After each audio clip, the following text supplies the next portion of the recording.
So, as promised, here we are today with Zeporah. Hi, Zeporah. How Hi. are you? Hi, Rivkah. I'm fine, thank you. I'm very, very excited to hear what Zeporah is going to share with us today. I just enjoyed her friendship so much, and she shared a little bit of her story with me. And it's just, I've learned coming to Israel and being here for a little while that everybody that Elohim brings to Israel has just an amazing testimony. And so just sit back, relax, prayerfully open your heart to receive what the Holy Spirit has to say through her. And I promise it's going to be amazing. I hope so. It will be. A name tells it all. My last name should have been Shmulovich. And I'm so glad it wasn't. This sounds like a joke, but it really isn't. Two brothers, one being my great-grandfather, they were coming to America from Eastern Europe. And one said to the other, they're going to change their name. It's not going to be Shmulovich anymore. So I'm going to be a Silverstein. And the other one said, well, if you're a Silverstein, I'm going to be a Goldstein. So that's how I got my last name, Goldstein.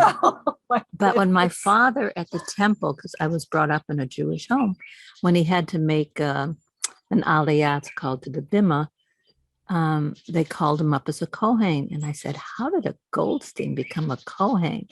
And then I realized it was because of the history of the name. Yes. And names mean a lot. Yes, they do. So I was given the name Carol, actually, not Zeporah. Zeporah is my Hebrew name. Mm-hmm. When I went to Hebrew school as a young girl, the teacher asked us, what is your Yiddish name? Mm-hmm. And my Yiddish name, it sounds like an Indian name, was Chipahaya. Explain a little bit about that, because my husband has a name on his birth certificate, and then he has a Hebrew name too. So explain a little bit about that. Well, what they did was they took your Yiddish name and translated it into Hebrew.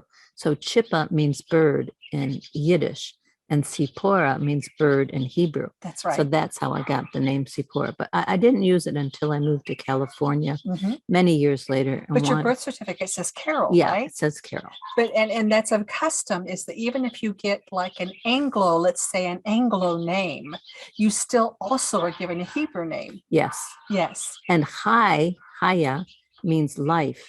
They weren't sure, the woman that they named me after, I think it was some great aunt in Russia, if she was still living or dead. And that's who I was named after. And she was in the Holocaust and unfortunately didn't make it. Now, my grandparents came to the States in the mid 1900s because my mother was born in the States in 1920. And my grandmother worked in the sweatshops sewing in New York City. And my grandfather, I found out, was instrumental in getting the sweatshops unionized. Wow. Yeah. So he was a rebel. My grandmother would take guns, put them under her skirts for the Bolshevik revolution. So I think some of my rebelliousness or my adventure might be a little genetic, yes. Anyway, I grew up in upstate New York. My father's family lived outside of Rochester on a farm. And they moved to Colorado when he was 7 because my grandmother had asthma and the climate in Rochester wasn't conducive for that.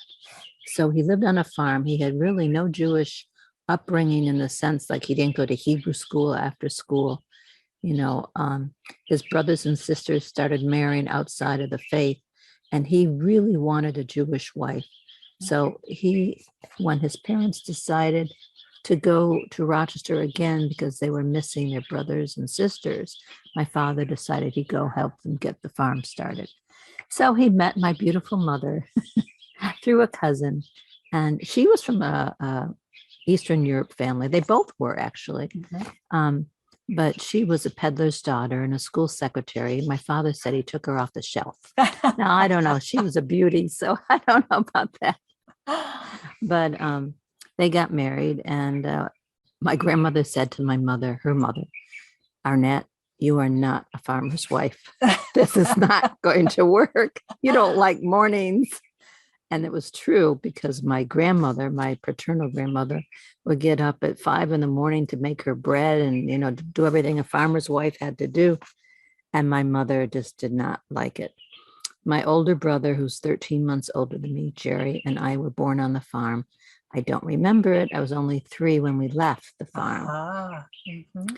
But my dad had also studied to be animal husbandry, he was a foreman on a ranch. So when I was a kid, we had his cowboy boots and cowboy hats, and we were the hit of the block. A real Jewish cowboy. Oh my gosh, we would clomp around in those big old cowboy boots down the street. Anyway, my father stayed in Rochester, even though my grandparents did return to Colorado when their kids started having families. My father wasn't religious, but he had a sense about being Jewish.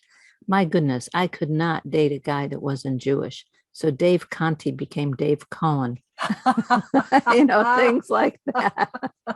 I mean, my father really sacrificed to move away from his brothers and sisters. And so he wanted us, and we had a Hebrew school education 3 days a week after school, Mondays and Thursdays and Sundays, we went to Hebrew school. We went to the temple. I remember going to the temple as a teenager. Basically, you got a new outfit and you look at the boys. I think that's still what happens right up here at the Knesset, isn't it? So not much has changed. Anyway, I've had some real traumas happen in my childhood. My older brother, Jerry, who was only, like I said, a year older than me, couldn't learn to read in first grade. And yet he was brilliant. He was like an Einstein kid with a briefcase with papers coming out. And he had chemistry sets and ant farms and fish aquariums in his room and 35 millimeter cameras. And he wrote and directed a 6th grade play, but he couldn't learn to read in first grade. So they kept him back. So we were in the same class. And I was struggling too. I don't think I had a learning disability, but somehow I think the emotions in our house were difficult. And I think I just internalized a lot. Anyway, Jerry became kind of rebellious and problematic.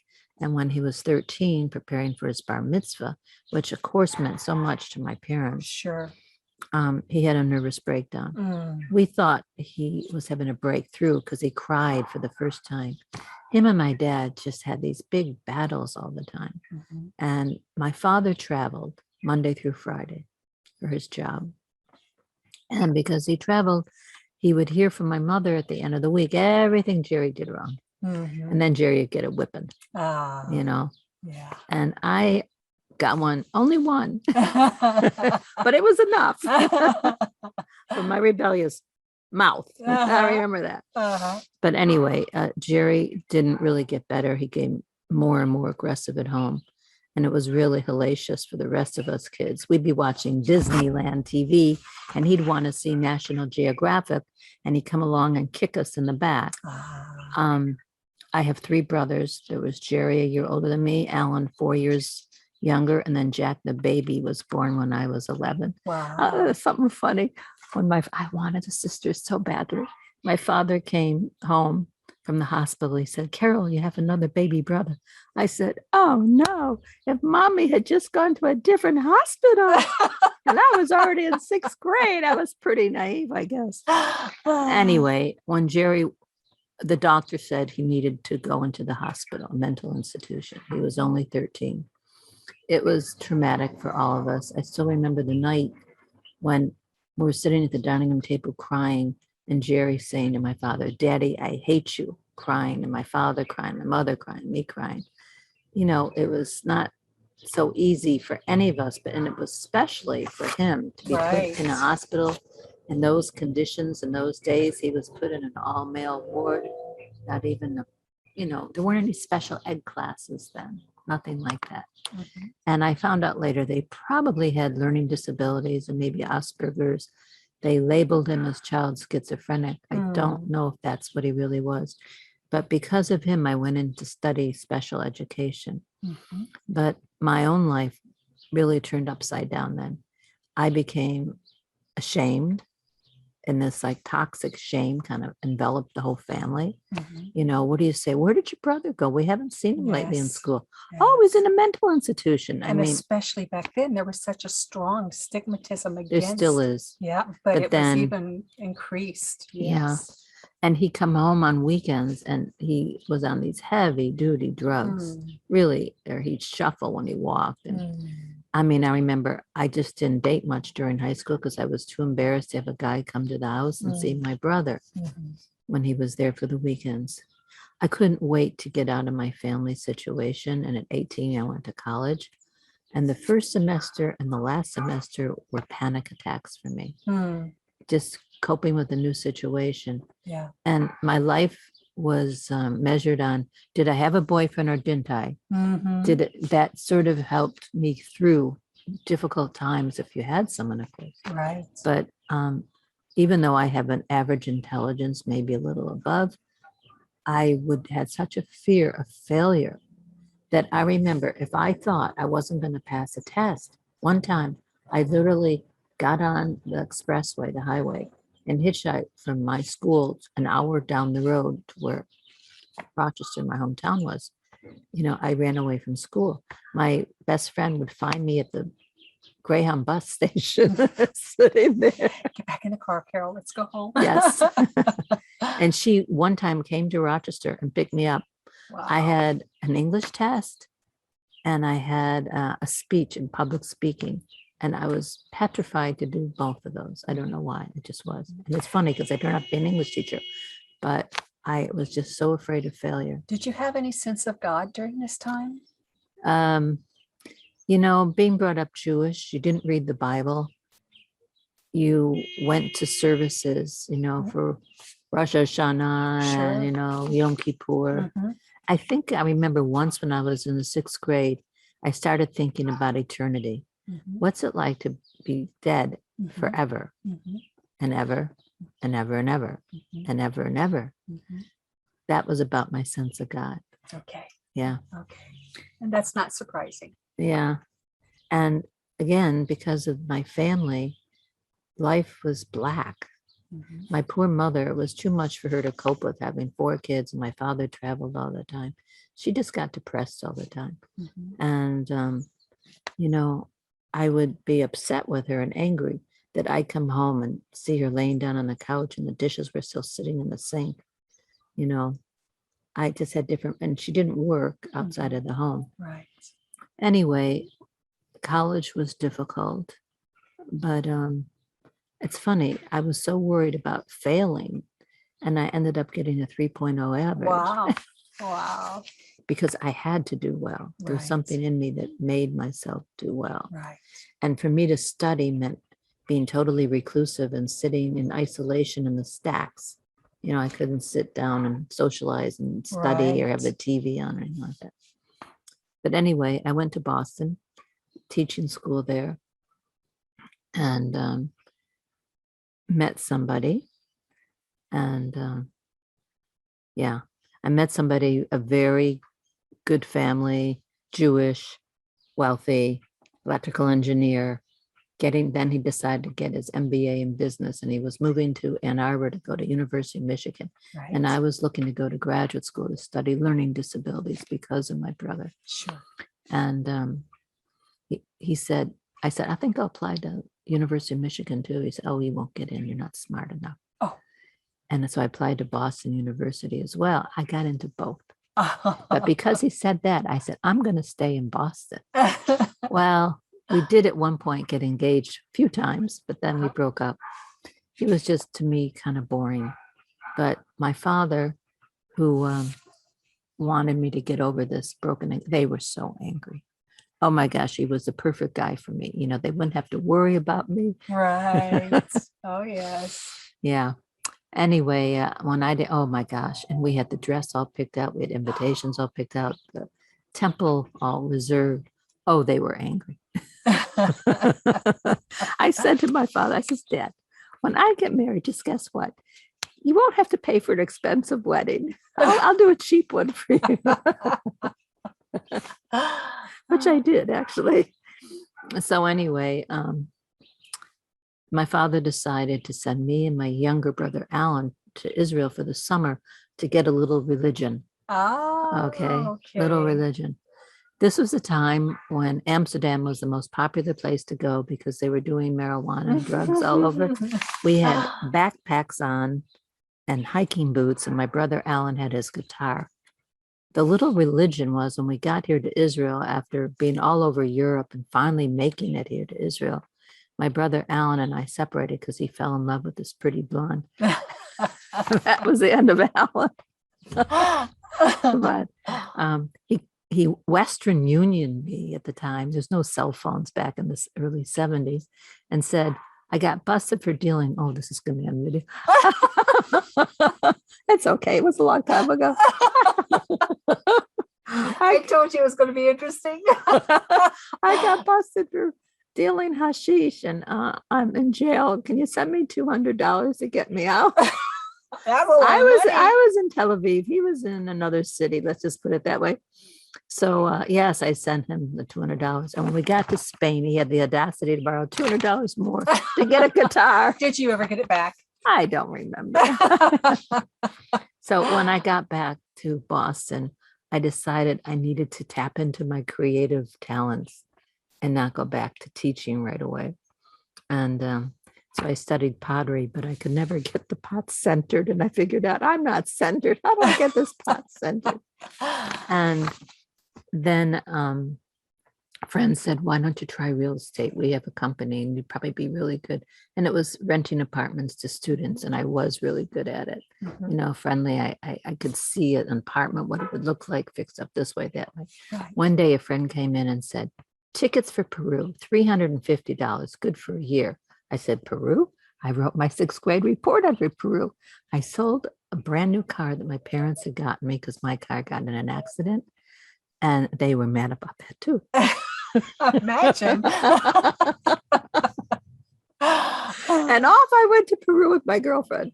And it was wonderful. And then I met a guy. Now he was Jewish, but he was a drug dealer for cocaine. But Mommy's Jewish. Oh, They my. wanted so much for me to have a Jewish guy just settle down.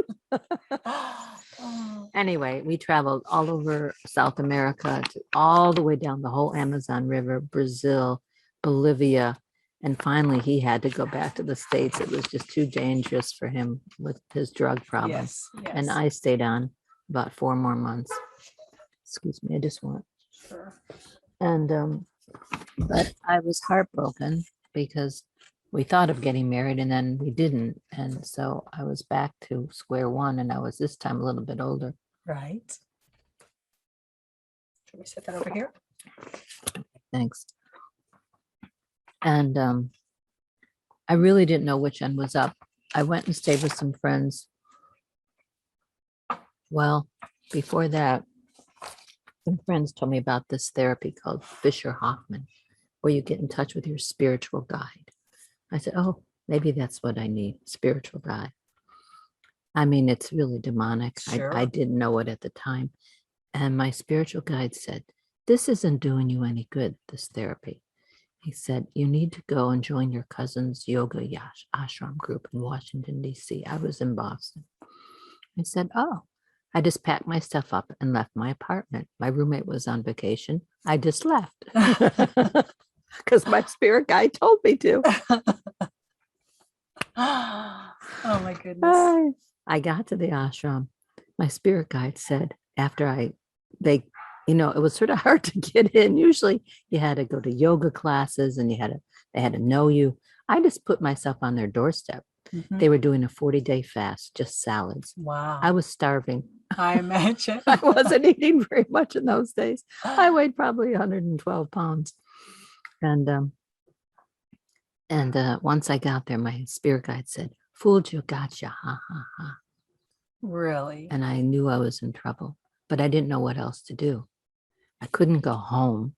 That was a no-no. Where was I to go? I had no money.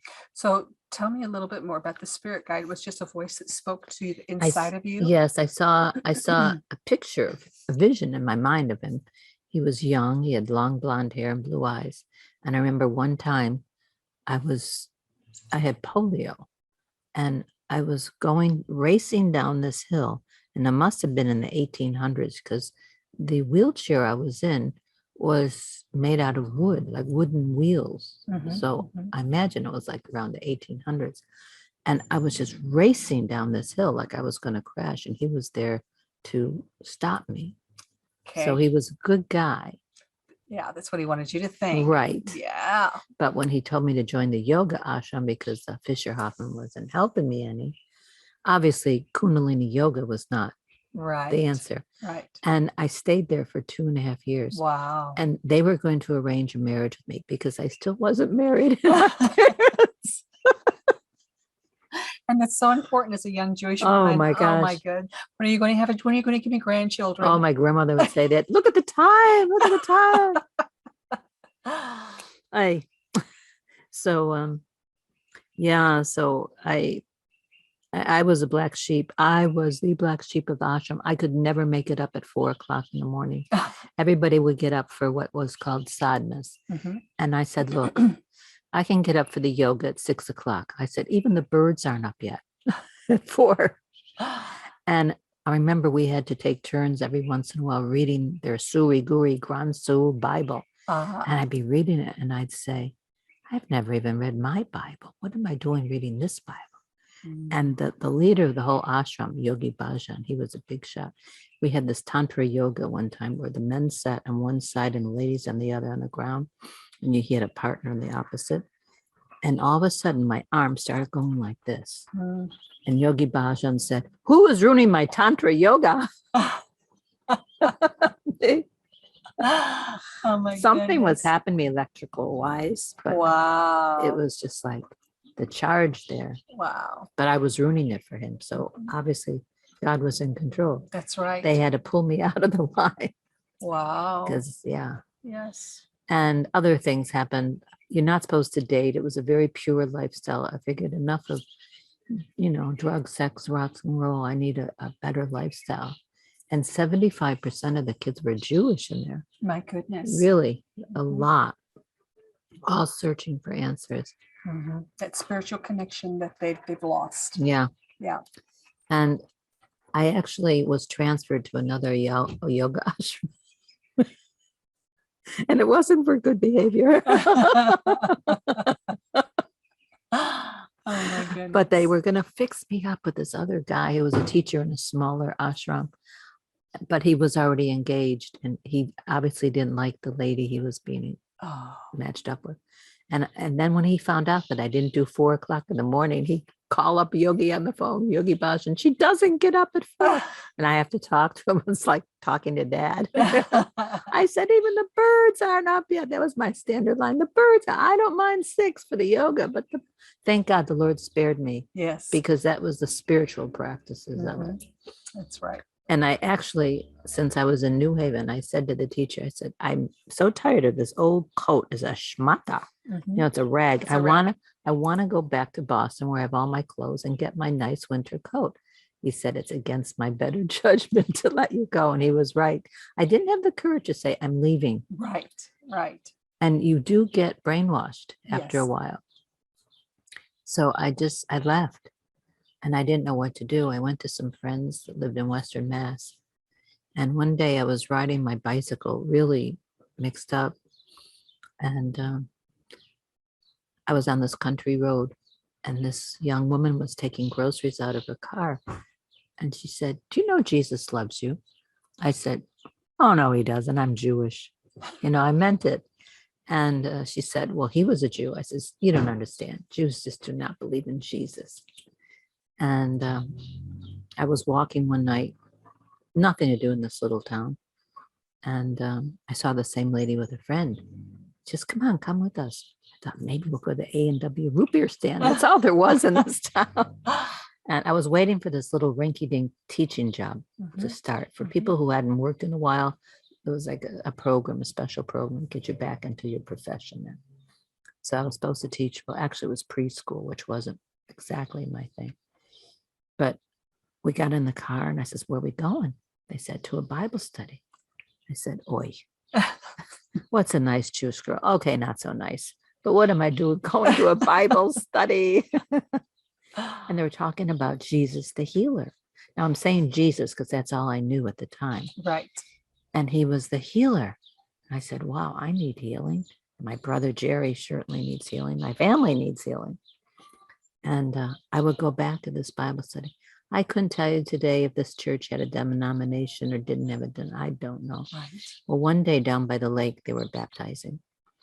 And this little old Puerto Rican lady, and I had decided no more Western doctrines, which I called Christianity, or Eastern philosophies, the yoga. I'm just going to follow my heart. Right. But they were baptizing that day, and this little old Puerto Rican lady just touched me on the shoulder, and she says, "Go ahead, Carol, go in the water."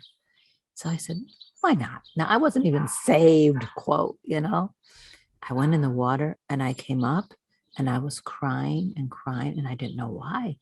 It was like the floodgates were released. And I went home. The people I was living with kicked me out because I was going to Bible studies, and they certainly weren't into Bible studies where I was living. Right. So I was staying on the floor of some girl's room that went to this church, but I couldn't do that. Then I went to my teaching job. Everything bad started happening. In this maze of Jesus, I forgot to make name tags up for the kids the first day of school. And the director said, "I don't know if you're going to be responsible enough." And I looked at her and I said, "I don't know either." Because I was going through this. How can I tell my parents? How can I tell my friends and my brothers? How can I tell Jesus, and I'm Jewish? Now, this was back in the late 70s. We're not talking about the 90s or something. Right. And I look in the mirror and I say, what am I going to do? Hang up Christmas tree stockings and start rolling around Easter eggs and eating ham and cheese sandwiches? Oh my God, what about Passover and bagels and lox? And I said, I am going to become a Gentile. I am going to become a traitor to my people. And I freaked out. I got on my bicycle. I didn't take anything. And I just rode and I rode and I rode. One of my tricks, running away. But I didn't know what else to do. And that night, it was about 9:00 at this point. I saw this church and I said, "Oh, I'll just go in there." And I did have a bag with me, and I had a spiritual guide of different Eastern yoga ashrams. I said, maybe I just joined the wrong one. Try another one. I didn't know what to do. And they asked me, "Are you okay?" And I should have been honest and said no. But I said, "I'm fine," And I wasn't fine. I was scared. I was like Jonah, just running away from God. I didn't know what to do. It was such a conflict. Anyway, after that, there was a bar down the road. Now, I knew not to go in there and get in trouble. I didn't need to be picked up by a guy. Right. But I did see a lost and found box, and it had a blue windbreaker jacket. And I said, "Has anybody found a blue windbreaker jacket?" And they said, "This." I says, "Yep, that's it." I was cold, and it was October, and it was like 10:00 at night at this time, but I didn't know. I was cold. And I'm on this lonely country road with, pine trees on both sides of the 2-lane highway. And I put my new jacket on, and I went a little bit further down the road, and I went into the forest. And there was, by providence, a little piece of plastic. And I just cuddled up in fetal position and put the bike over me and prayed there weren't any bears. This was October. Right. The next day I saw a biker in the morning. Thank God I made it through the night. And God really was watching me. I knew that. And this biker had these, those tight black shorts that they wear. Oh, yes. With a water bottle and the bikes, yes. the racing bikes. And I said, if I get into the right head, this could be fun. Maybe I'll go and visit Ken, the guy from South America, the drug dealer. Maybe I'll go visit him and see what he's doing. So I got to a restaurant around 12 that afternoon, and I was hungry by now. I had no money. And I called him up collect. And he had a girlfriend. Oh, thank God I called, because to hitchhike and ride my bike and ride with truckers, I figured I could ride with truckers part of the way and hitchhike the rest of the way. Well, he said he had a girlfriend. Thank God. I mean, it was heartbreaking, but still. So I called my brother, Alan, the one I went to Israel with. I said, "Alan, come and pick me up. I'm 45 minutes from you, I guess. I'm going to order a bowl of soup. I'll eat it slowly. Please bring some money." So Alan came, and he had just gone through a divorce, and he lived in an A-frame house in a ski town, party hardy. And this is not what I was used to after the yoga ashram. Right.